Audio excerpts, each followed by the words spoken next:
Welcome to David and David on Real Estate. Join us as we explore the ins and outs of the real estate market.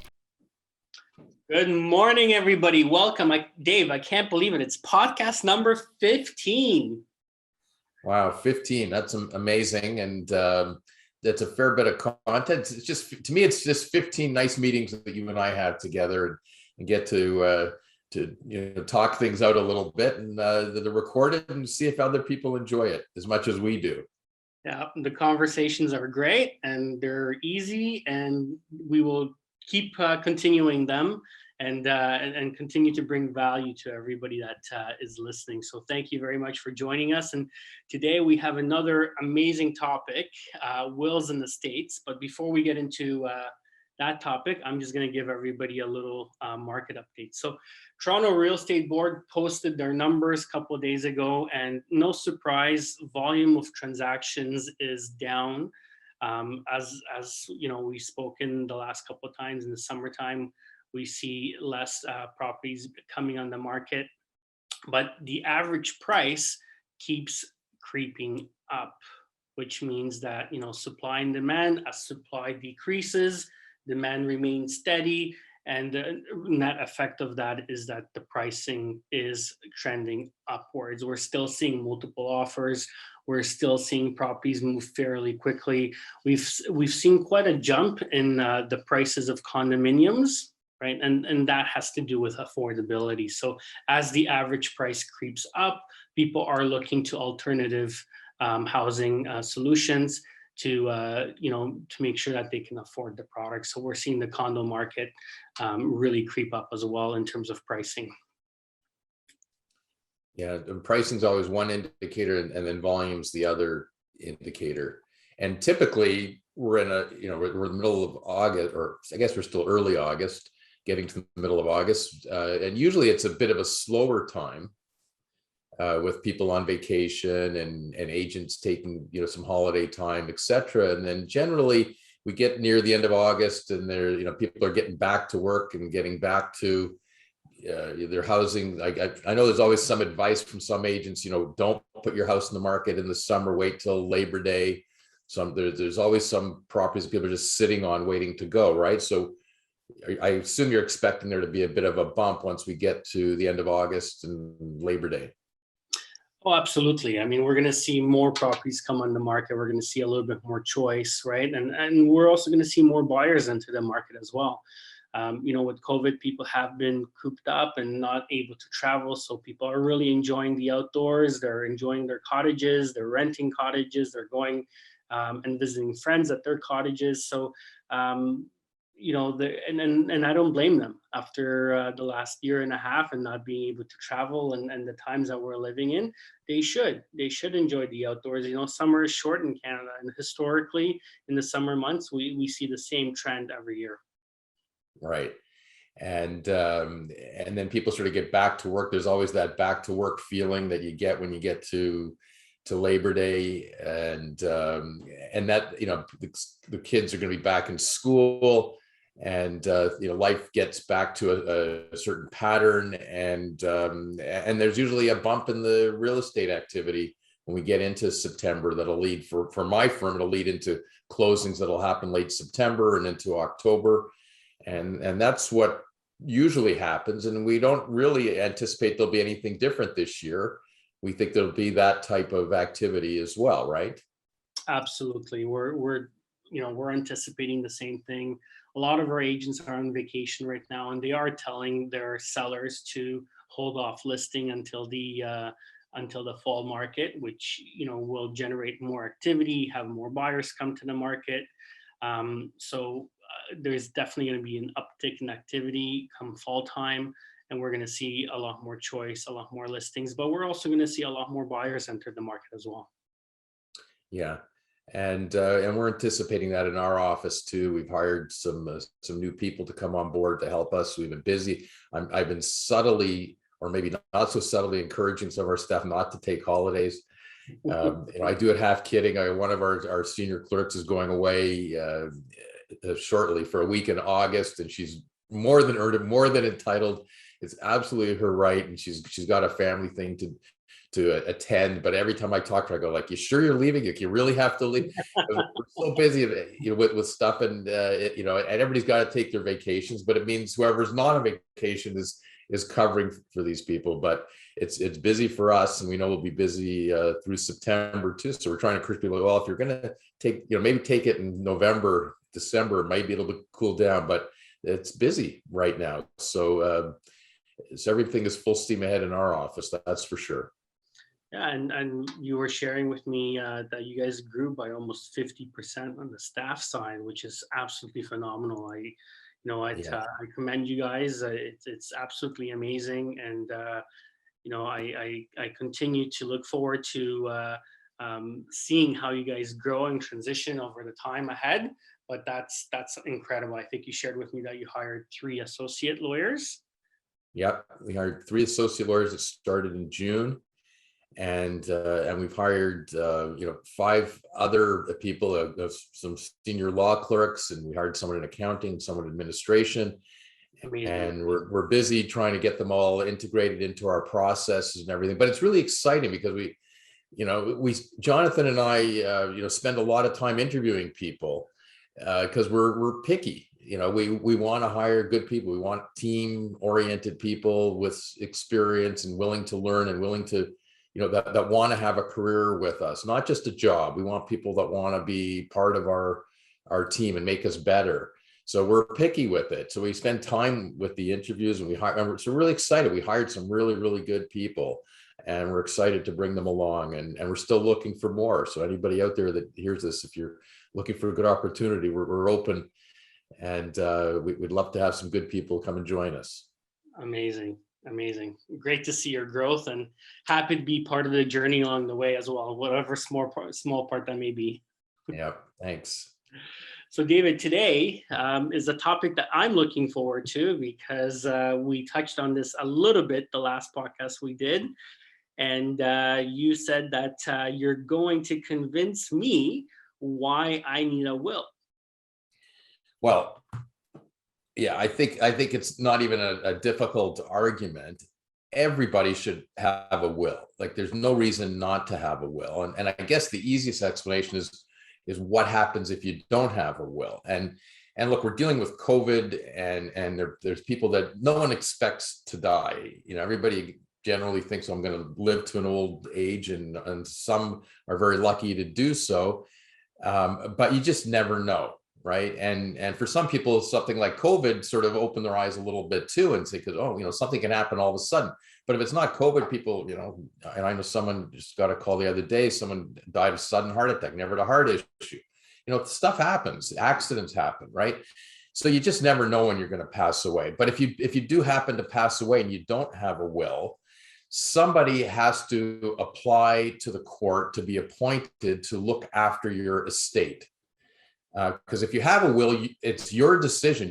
The first thing you do in your will is you appoint someone that you want to look after all of your affairs, and they become what's called the estate trustee. It's also been, the common term is executor of the will, but the proper term in Ontario is the estate trustee. So if you have a will, your will says who you want that to be, whether it's your spouse, your brother, your uncle, a friend. Whoever you choose, and they don't have to have any experience doing it. They'll get professional help, but they've got the ultimate authority to deal with the assets and deal with everything. So if you don't have it, you got to apply to the court. So more than one person can apply to the court, and you have to give notice because there could be competing interests that different people want to become the estate trustee. So they have to go through a court process in front of a judge and argue as to why they should be appointed and not somebody else should be appointed.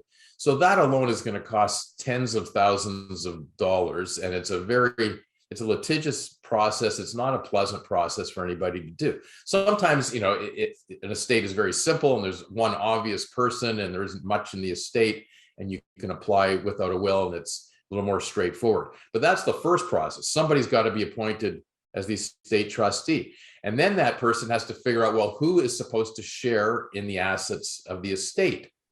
And again, there could be competing interests of people that can make a claim to some extent over the assets of the estate. because without a will, if you have a will, the will is saying, when I die, this is who is entitled to share in my estate. And you name those people and their percentages or whatever they're going to get. If there's no will, the estate trustee has to give notice to people that are potential parties to it, potential beneficiaries. They're going to hear from potential beneficiaries anyways, and everybody's making a claim. And then again, you oftentimes go back to court to get a court order and let everybody argue that out as to why they're entitled to share in the estate. So you're spending a ton of money going through that legal process to do it. So compare that to you spend, what it costs to do a will, which could be anywhere from $500 to $1,500, $2,000, sometimes depending on what's going on, to get proper a will done, proper power of attorneys done, and then upon your death, you have a document that gets filed, and you know who the estate trustees are, you know who the beneficiaries are, and they have to go through a process of administering the estate, but they're not spending that kind of money and having a litigious experience to determine who the estate trustee is and who the beneficiaries could be. So it's really money well spent, and the stress, the anxiety, everything else it takes away from it. It doesn't make sense not to have that for a minimal cost for a basic will. It just doesn't make sense not to have it. So David, most people, if they have, a moderate estate, size of estate, sometimes the cost of litigation between beneficiaries or potential beneficiaries could be higher than the value of the estate is. I mean, legal costs are extraordinary nowadays. It costs about $5,000 a day to litigate in court, right? If you hire a good litigation lawyer. Yeah, easily. And I mean, those costs add up quickly, right? Yeah, really fast. And, and any court process is also subject to appeal rights as well. So there's many estates that get, the assets get chewed up completely by the litigation over it. In sophisticated estates and, big estates, we read up on some of these decisions, and, and the legal fees are in the millions of dollars to litigate. Now there might be huge assets there that might be worth it, but even with someone with a very simple basic estate, it still makes more sense to have a will than not have a will. It's minimal cost. You still have to go through a process upon death because you have to file the original will in the court office with certain documents, and then the court goes through it and they basically stamp it and give it back to you. And when they do that, they're giving you back a certificate of appointment of the estate trustee. And all they're doing is certifying that they've approved the will, they give it back to you. And that's the authority of the estate trustee to deal with the will. So, there's still a process to go through because you need to get that appointment, but but this is sending the document to a judge who looks at it at his desk and then puts a stamp on it and sends it back to you. It's not going in to a trial with the judge and having, that whole process and having, live witnesses and expert testimonies and it's a full trial a lot of times in these things. So you're avoiding all of that and all the costs associated with it. Gotcha. Wow. I didn't realize that if you don't have a will, then the beneficiaries have to go through that whole process in court and really argue over the assets. And I mean, that's something that I wouldn't wish on anybody because, it creates a lot of division in families. It creates a lot of division. A lot of the times the beneficiaries know each other, they're related. And, that's not a situation that anybody wants to put their loved ones in. Yeah. And it does irreparable harm to the family as a whole. Yeah, I could see. Because you never go back, no matter how it's settled, no matter how it's resolved, lines have been drawn in the sand. You'll never get the family relationship back to the way it was. And it's not a good process. And unfortunately, there's more litigation over estate issues than there is over commercial issues. So this happens very often, or too often. And I'm talking about both in situations where there wasn't a will, but also situations sometimes when there is a will, because sometimes wills get contested as well for certain reasons. But what it does to a family is it divides them forever. Like you never put the pieces back together. So a will is a very personal document. It's what that person wants to do. They're saying, you know, when I die, this is who I want to look after my estate because I trust them. And they have a fiduciary obligation. Whoever's appointed, they can't deal with the assets to take it for themselves. Their role is to follow the will and whatever the deceased wanted to happen with those assets. So it's a fiduciary duty, first of all. Second of all, it says when I die, this is who I want. It's my estate. This is who I want to share in my estate. I want it to go to my spouse. I want it to go to my children. I want it to go to my grandchildren. I want it to go to my siblings. Whatever you choose, I want it to go to charity. Whatever that person chooses, that's their right. And it's a very personal matter. So if you don't have that, everybody's going to court and trying to figure out what that person would have wanted to happen and argue what they would have liked to happen and how things should have been divided. And it's not the same. Wow. I know. Have I convinced you yet? I know when it comes to my family and my grandparents, and my grandparents own several properties in Poland, and I know that my dad and his brother have had some conversations about how the assets are going to get divided, but ultimately my grandmother said, you know what, you guys can argue over it when after I pass on. And I hate that position that she's taken, because Right. I know that it's going to be a big argument when that happens, and it's going to create a lot of animosity and division. Yeah. And sometimes it's easier to have those harder conversations ahead of time, Yeah. right, when she's still alive. Then Yeah. at the end of the day, they're her assets, so her opinion should weigh the heaviest, right, about how things are going to look like moving forward. So I guess to everybody listening out there is I think, David, you make a really good point. Have these conversations ahead of time, decide, and the worst thing that can happen is going to a court system and creating division among loved ones and beneficiaries and family members. That's the absolute worst case scenario here. Yeah, and I know from talking with clients over the years, the biggest hesitation people have about making a will is the fact that most of us are not as organized in our personal affairs as we would like to be.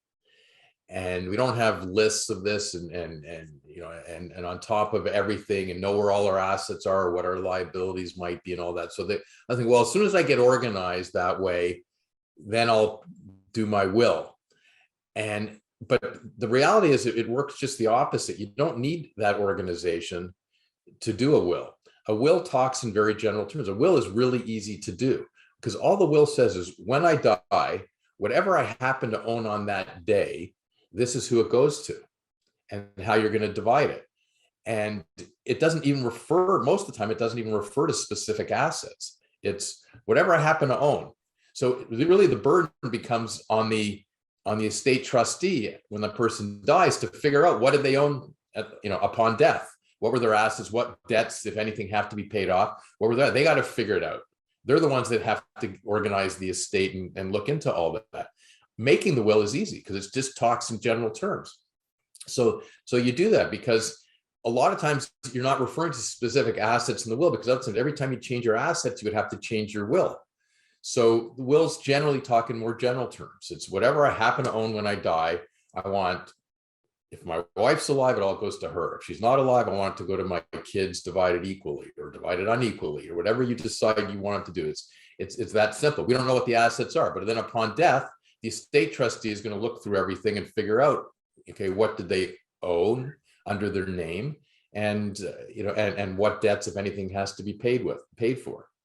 Okay, and then there's certain assets that you don't need the will to transfer, so they don't really become part of the estate. Like, just to bring this back to real estate, if a husband and wife owned their matrimonial home, but they owned it as joint tenants, then upon the death of the first spouse, it doesn't become part of their will or their estate. The title automatically goes to the surviving spouse. And the same principle applies to anything that was held on a joint tenancy or joint account basis, whether it's a bank account, an investment account, things like that. Those type of things don't form part of the estate. So the will is needed for anything where there isn't someone that automatically gets the asset upon death. Another example is insurance policies. If you have a life insurance policy, if the policy named a beneficiary right in the policy, so upon death, the insurance company pays the policy amount to the beneficiary. You don't need the will to do that. If the insurance policy didn't name a beneficiary, then the insurance company would have to pay that amount to the estate, and it would be part of the will process. So there's lots of ways where you keep some of the assets out of the estate process, the will and the estate process, the formal process, because they can be dealt with separately. So for anybody, no matter how big or small your estate might be, it just makes sense to have that type of conversation with a lawyer and consider doing a will, because I can convince anybody that they're better off with one than without one. Well, you've convinced me, David, for sure. Let me ask you this question: how does a will deal with minor children? Well, that's a great question, because for a lot of people, for anybody that has minor young children, that's the best reason to have a will. And a lot of people, that are young couples with young children, relatively speaking, sometimes, they haven't built up a tremendous amount of assets yet. They're early in life and they're starting to build that up. So they think, oh, I don't need a will to deal with all I have is my, I've got maybe I've got my first house and it's mortgaged to the, as much as I've maxed out on my mortgage, so there isn't a lot of equity there. Maybe I don't need a will. But I'll tell you, if you have kids, that's a reason alone to have a will, because one of the things you do in a will is you appoint who the guardians would be. So, what you're doing is, it's husband and wife, typically, let's say, doing a will. And if one passes away, there's still another parent available to look after the kids. But you're putting in, if something happens to both of us, or on the last to die, then you as a parent have the right to choose who you want to be the guardian of your children. So what is more important than that, than the parent making that choice? And again, we look at what happens if you don't have a will. So if you don't have a will, somebody has to apply to the court to become the guardian of those minor children. There could be more than one party that thinks they should be the guardian. It could be aunts and uncles. It could be close friends of the family. It could be grandparents. It could be competing grandparents. We've seen all of that. And different parties think that they would be the ones that should look after the children. So, what a judge would really want to hear is, what did the parents think? Who did the parents choose?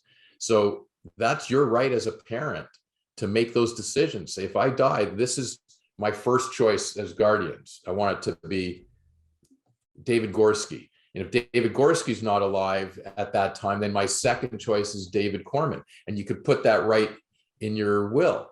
And, and that's what everybody else would really want. Now, sometimes other parties might contest that. And there's reasons why other, family members or friends of the family might contest, that someone was appointed because maybe circumstances change and maybe they're not an appropriate guardian anymore.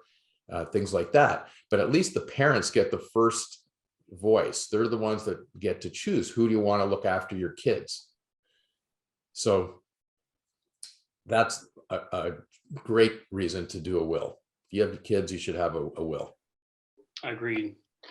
Now, you have to have custody of your kids, or be be in a position to make that custody decision, correct? In order for that to be valid in your will, is my understanding. So you have to what? You have to be the legal guardian of your kid at the time. Yeah. So for example, if you're going through a divorce with your spouse, right?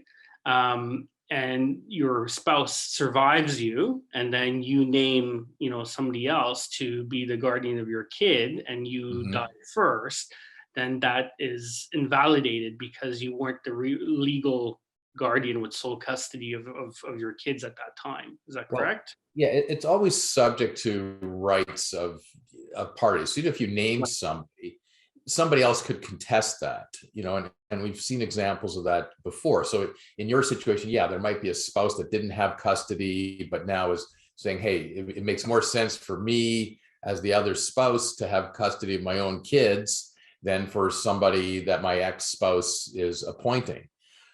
And they can certainly bring that to a judge and go to court over that and try and convince a judge. And when they do that, what a judge is always governed by in those situations is what is in the best interests of the kids. Okay, it's not what did the parent necessarily want to do. It's the ultimate test is what is in the best interest of the kids. So a judge would put great weight on what did the parent that had custody want to have or think should happen, because they know the kids better than anybody. So they'll put great weight on that. But a judge would still want to hear from anybody else, including the other spouse, as to why it may not be in the kid's best interest to follow that. And because that's what a judge will ultimately decide. Okay. And there's been examples in the past where someone was appointed as a guardian, and maybe it was, the will was made 10 years ago, and that may have been a very appropriate person at the time the will was made. But now at the time of death, 10 years later, the person appointed guardian is no longer an appropriate person. They've got a drug problem. They don't live here anymore. They moved overseas. So it means the kids would have to be uprooted. There's a whole bunch of factors and reasons that could come into play. So it's always open for somebody to bring an application to court to argue against what was appointed in a will, to say, no, it's not in the best interest of the kids to follow that. And a judge is going to want to listen to all of that and make a decision governed by what's in the best interest of the children. Gotcha.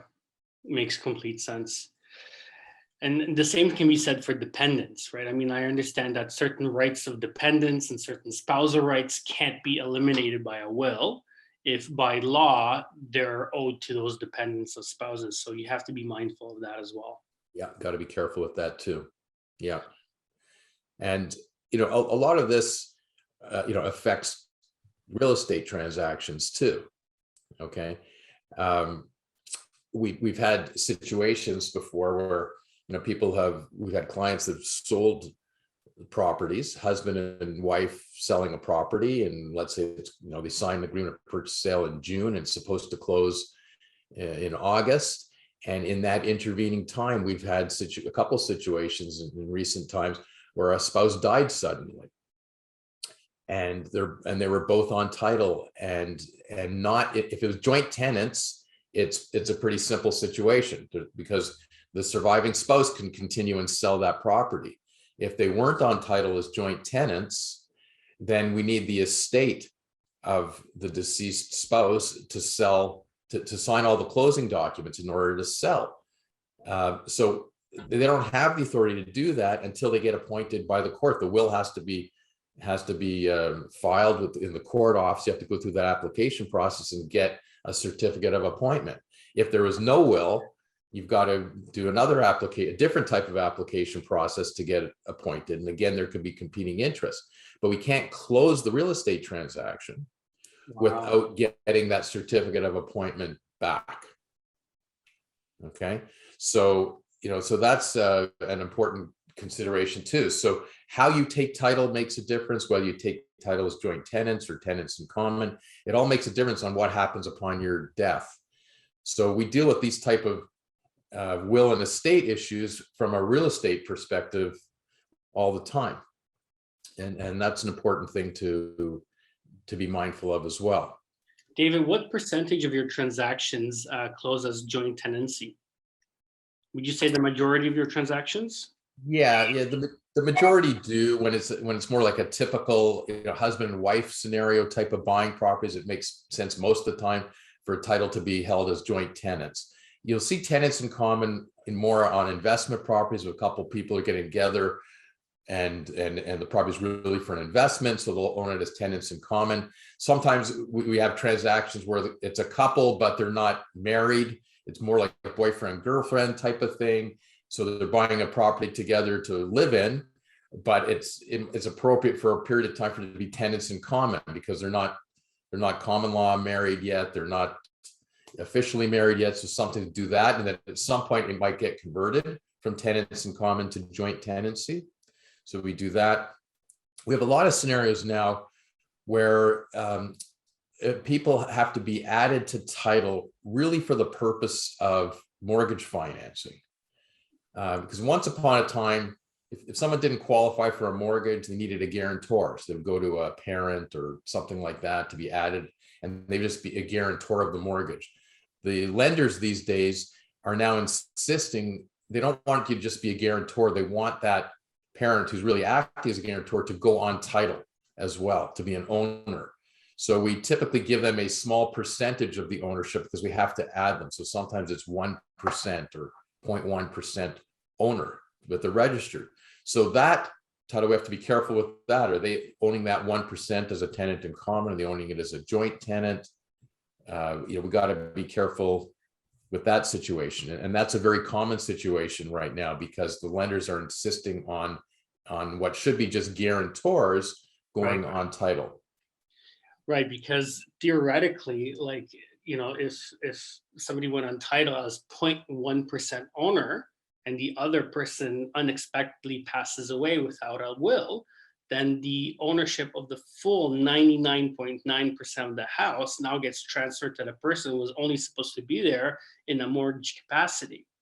Right. Because the reality is they're supposed to really, if the document's done properly, that 0.1% interest, there should also be a trust agreement signed saying I'm going on title for mortgage purposes. I'm acquiring a 0.1% interest, but I'm really holding that 0.1% interest in trust for the other parties, for the 99.9% holder. It's really their property. They're the beneficial owner. I'm just acting as a trustee because the bank's insisting on it, right? So that should all be documented properly. And which leads me to a story that I gotta tell you of something we happened recently in our firm. We're acting for a sale. Should be a straightforward sale of residential property. Husband and wife are basically a relatively young couple that own this property. But the parent of one, the father of one, went on title for a 1% interest, just type of scenario we're talking about for mortgage purposes. Okay. We get the agreement. It was supposed to close last week, and we see there's just two people signed the agreement of purchase and sale, and then the other lawyer, the buyer's lawyer, sends out a letter to us saying they search title and they see that there's a third person on title as well, and so we've got to transfer the title from all three.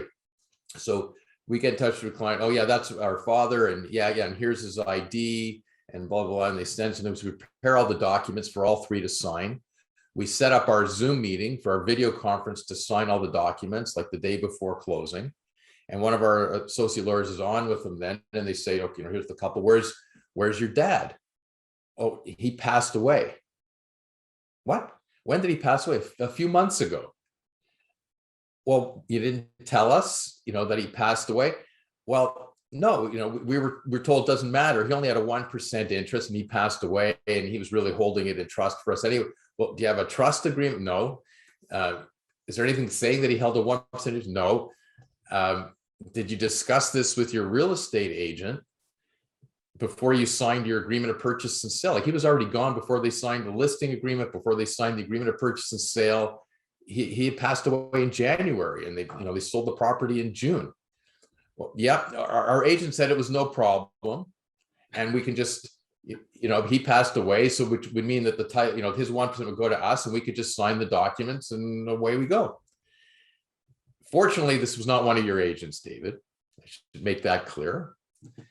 And it was nobody that ever would have attended, obviously didn't attend any of my seminars or webinars, because they would have learned something about that, but clearly wrong. You go back to the agent, and the agent even says, oh, I ran this by a lawyer that, that I deal with, and he said, no problem. And he thinks he did everything right. But we got no ability to close on this transaction. We need someone appointed as the estate trustee for the deceased parent, the deceased dad. There's no will. was registered as tenants in common on title.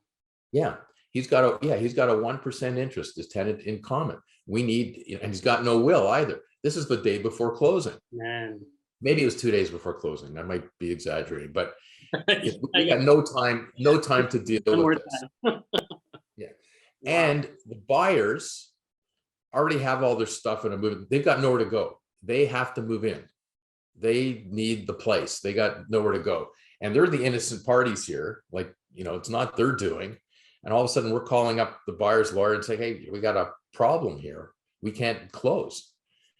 We got to go to court and get an appointment. We don't even know yet who to appoint as. We don't know what's in the estate. We don't know what there is. We've done nothing, and we're supposed to close like tomorrow.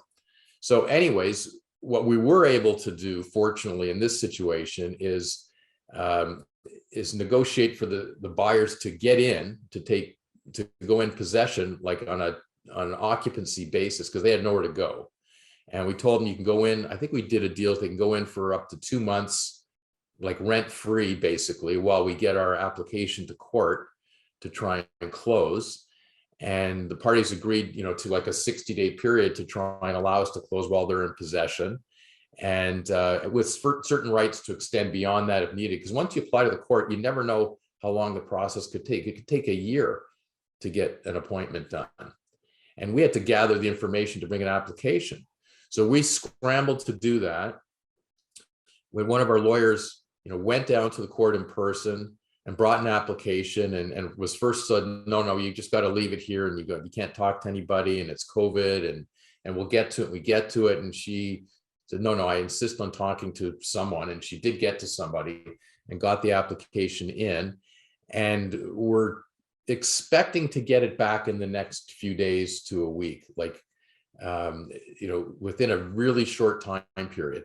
But we're pretty confident now, even if we don't get it next week, like we have some indication we might, that we should get it back before the end of this 60-day occupancy period that we sort of created, because we did an amendment basically between the lawyers to the agreement purchase sale that extended our official closing date for 60 days. And we sent that to the court too. So the court sort of knows they've got 60 days to deal with this before our transaction completely blows up and everybody's suing everybody.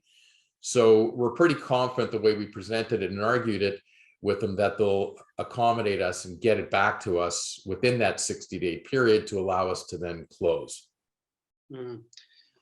I have a question, and my question is: are you guys compensating the estate for that 1% interest because of the formal process that you have to go through? What do you mean compensating the estate? Well, if the house sold for $1 million, right, Yeah. and let's say that the deceased person has a 1% interest, are you guys compensating the estate at a rate of $10,000?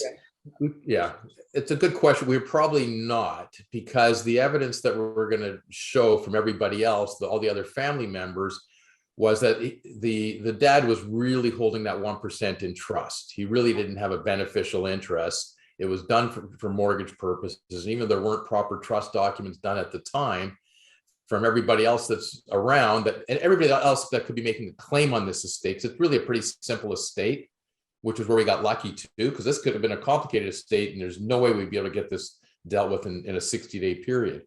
But there really weren't any other assets. There's nobody else that really has a competing interest. So no one's going to contest it. So that the estate's not going to get a 1% interest, because there's enough evidence to satisfy everybody that it really was a trust situation. He was just holding that 1% interest in trust. Just the lawyers at the time, when they acquired the property, didn't do proper documentation. So we had lawyers that goofed up, when they acquired the property. We had an agent that didn't know what he was doing when he was listing the property and gave them improper advice for listing and selling the property, because he didn't understand what was going on there and didn't make proper inquiries. And although he claims he consulted with a lawyer, he's not telling us who it was. But if he did, the lawyer didn't either gave improper advice or didn't have all the information given to him to give proper advice. So a lot of mistakes along the way, a lot of cleanups. And so, in the end of the day, we're going to get it all cleaned up. It's going to cost them some money, to get this cleaned up. So that'll come out of the proceeds of the property, and a lot more expensive to clean it up than what it would have done if they had proper documentation done at the time they acquired the property. That's for sure. Wow, a great story that you just shared. David, should you be preparing your own will? Well, can you prepare your own will? Yeah, you can prepare your own will. You can, like my personal will was prepared in my office, basically on my instructions, for my will and my wife's, what we wanted to do. But we can't be witness to our own wills. Like when you do a will, a proper will, there's two important elements. One is the drafting of the will to make sure it's got the right content in it and it's drafted properly. But the other part that's really important with wills is that it's signed properly and witnessed properly.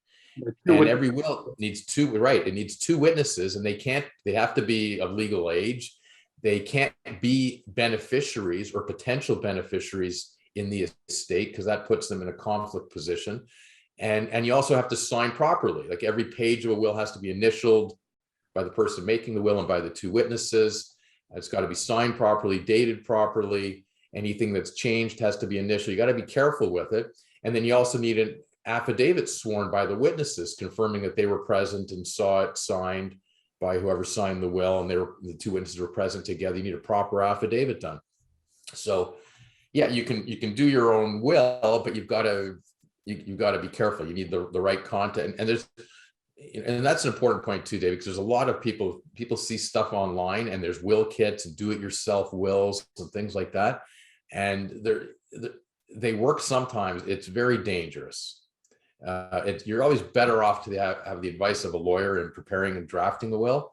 First of all, make sure the content is correct, and you're getting proper legal advice and what you're putting in the will. And secondly, to make sure it's signed properly, because wills get contested just over the fact that they weren't signed and witnessed properly.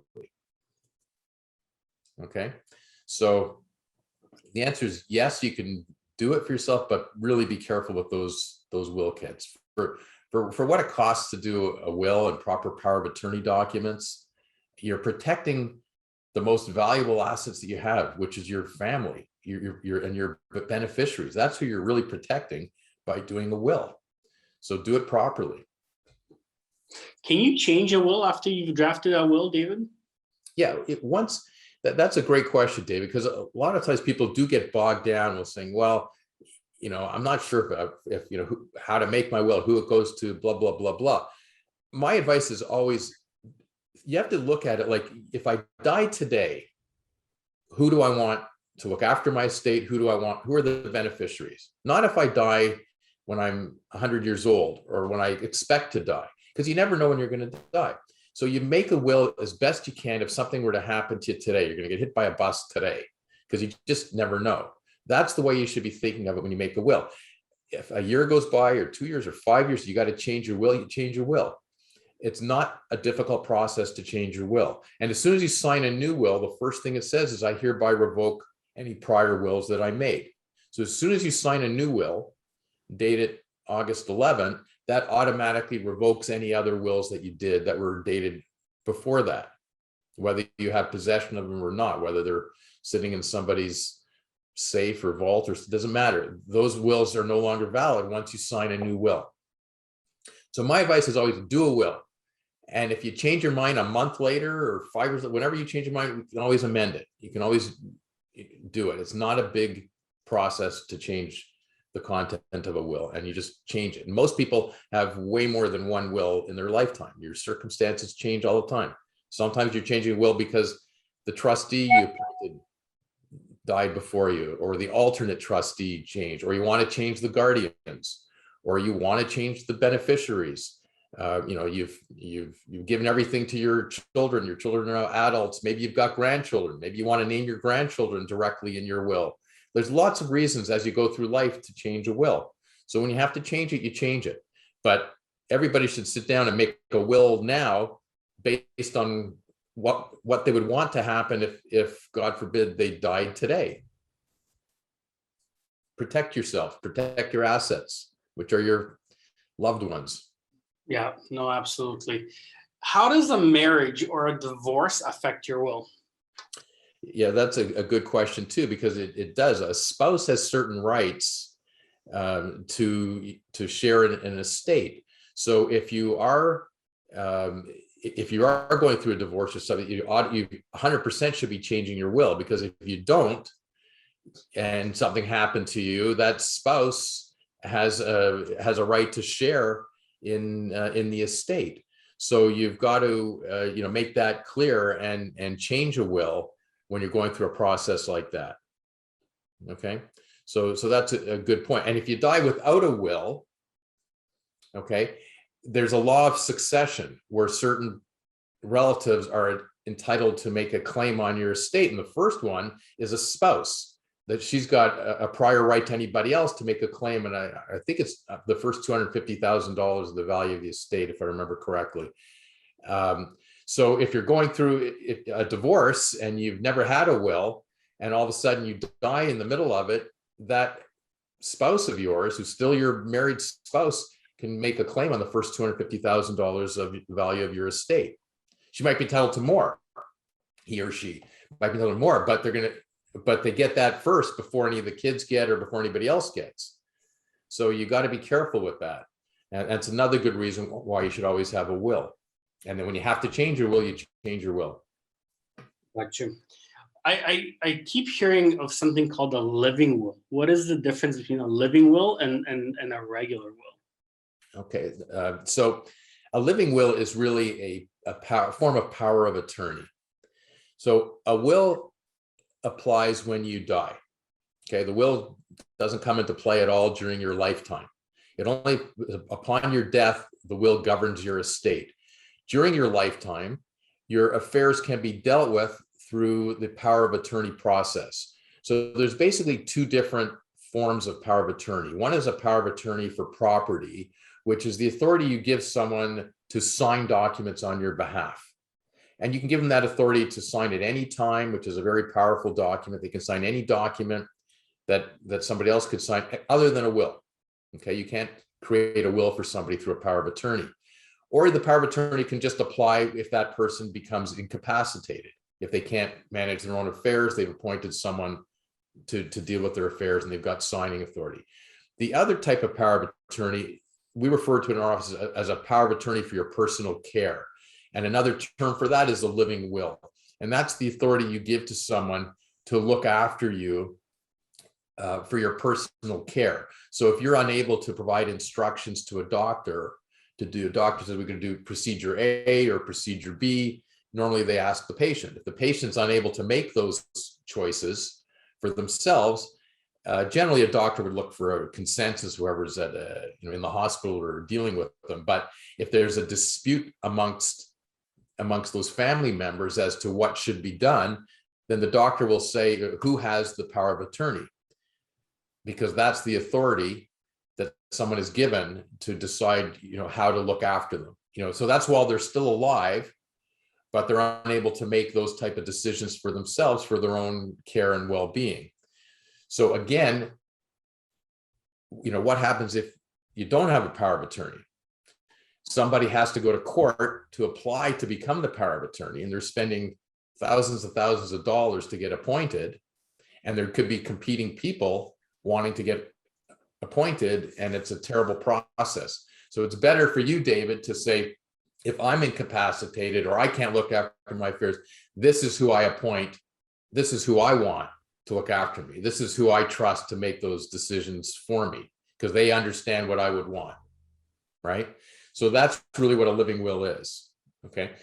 So obviously better off, you're always better off to do that than to leave it for people to figure out afterwards, or someone have to run to court on an urgent emergency basis because a doctor's waiting to decide, are we going to do procedure A or procedure B? And before they could do that, somebody has to go to court and spend tens of thousands of dollars to get appointed as a power of attorney to come back to be able to instruct the doctor.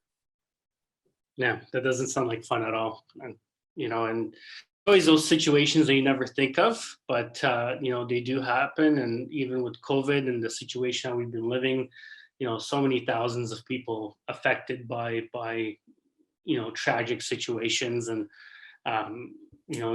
now is a great time to really think about these and start making some of these really difficult decisions.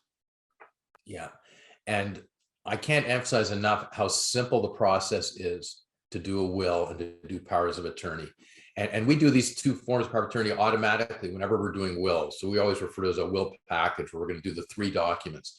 The will that applies when you die, the power of attorney is while you're alive, but incapacitated, because you need all 3.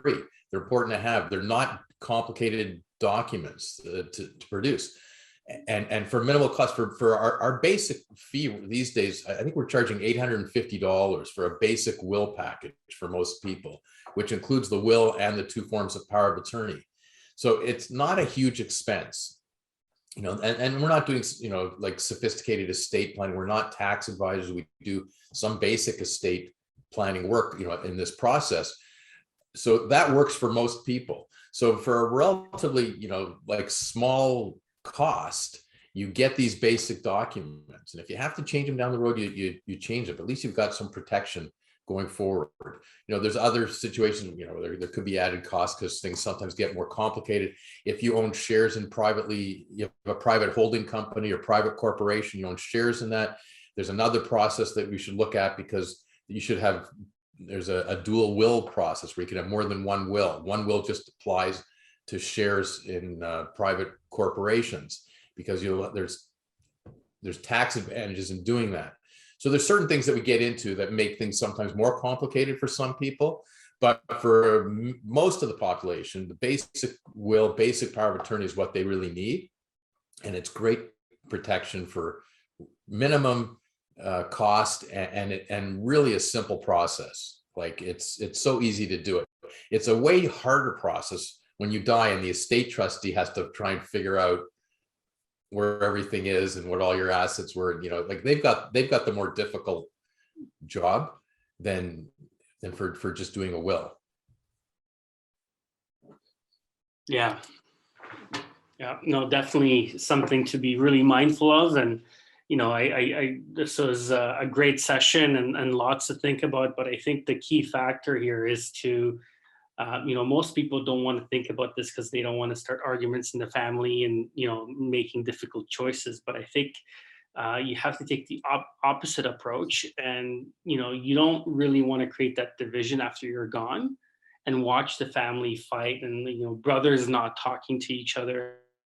I've heard it all dealing with my customers as well when it comes to wills in the States. And some of it is pretty tragic, and it's even more tragic when not only do you have to go through that whole painful process, but the cost and the fragmentation that happens as a result is just really unfortunate.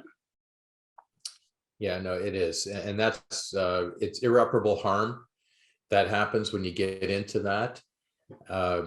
Sometimes people aren't happy just the way wills are drawn. They're not happy with the way their parents did it. Sometimes it's not equal distribution. Sometimes there's really good reasons for it. Sometimes that's really hard to accept.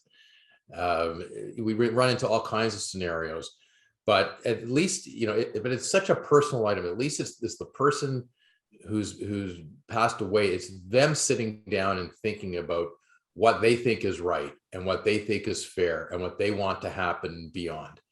And that's an important thing for anybody. And it'll save a lot more division and family arguments than it will create.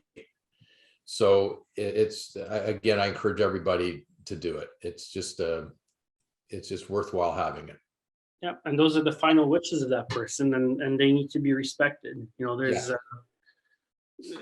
that's important as well. Yeah. And it's also important, we want to, bring this back to real estate to some extent. It's really important to have the proper advice when you're buying real estate. It's a major acquisition for anybody, whether it's just your home or an investment property, it doesn't matter. Real estate is always, it's a major acquisition, and you want to make sure you're holding title the right way and that you've had proper legal advice going in, and that you understand how you're doing it. And if you have a guarantor that has to go on title, that the documents are done the proper way. And so you don't run into these problems when you have to sell a property. And like I said before, none of us knows when our time is up. And it's, for most of us, it never happens when we want it to happen or when we're expecting it to happen. And you've got to have some basic preparedness for that. So you've got to make sure you've got the right real estate agent giving you advice and giving you the right advice. And you've got to have the right lawyer looking at things, and you do things properly so you avoid the bigger problems down the road. Yeah, 100%. And there's a lot that comes into like the difference between joint tenancy and tenants in common. And I know we've learned about this in real estate school, and we've talked about this all the time, but there's such a fundamental differences between holding titles in those two ways. And that needs to be explained, and that needs to, there's some tax planning that needs to happen, and there's some family act obligations that come into play there as well. And especially for people entering new relationships and buying properties together and going through that process, so vital for them to have that information to be able to make informed choices about how they're going to navigate and how they're going to structure their ownership structure. It's complicated. It's a lot more than saying, hey, we just bought a house together, great, we're moving in and we're forging forward, right? It's more complicated than that. And you have to have the right guidance every step of the way. I totally agree with you, David. Yeah, and the guidance itself isn't all that complicated. Like it's not like there's like 10 different choices. It's really tenancy in common or joint tenancy, and just having that explanation what the differences are and making the right choice for you at that point in time, and having a discussion about, okay, if circumstances change, can I change it, and how do I change it, and what will the cost of changing? Because that can always be done too.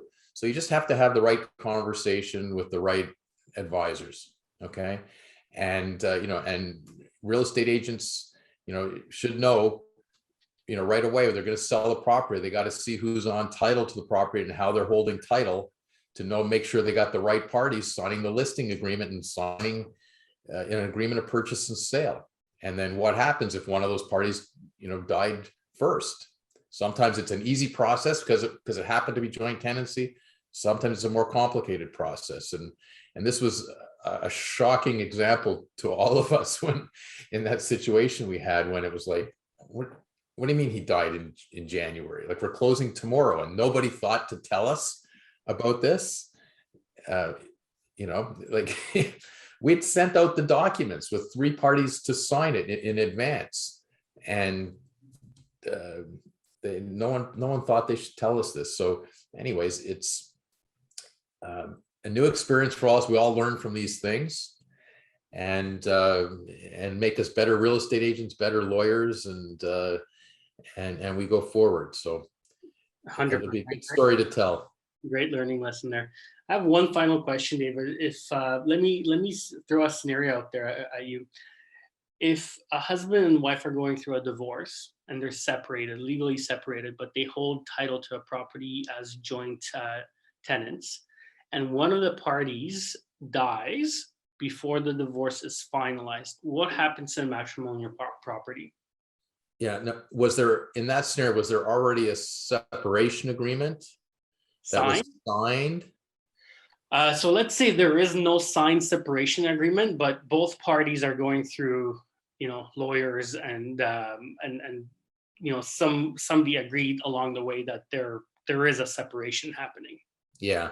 So, that's going to probably put it in a pretty gray area, because, technically, legally, upon the death, because there isn't an agreement, a separation agreement signed yet or anything, the title would automatically go to the surviving spouse. Okay. But obviously that's going to get contested, and by the estate of the deceased saying, hey, yeah, they held it as joint tenants, but they were going through a divorce, they're going through separation, they're in the middle of negotiations, and if they had lawyers involved, they would have evidence to show that the intention was for it that property not to go to the surviving spouse, because they were just in the process of getting this done and they just didn't get it finalized. So it'll come out to a question of how far in the process they were and what the facts would show and what evidence they could show, because obviously that would be contested, and a judge would ultimately have to decide, were they far along the line, and was it clear enough what should have happened and how the assets should have been divided, or is the judge saying, no, they didn't get that far, so one died, the survivor gets it, too bad, so sad, but I don't have enough evidence to rule otherwise. So it really will depend on the facts of the situation. Very interesting. Very interesting.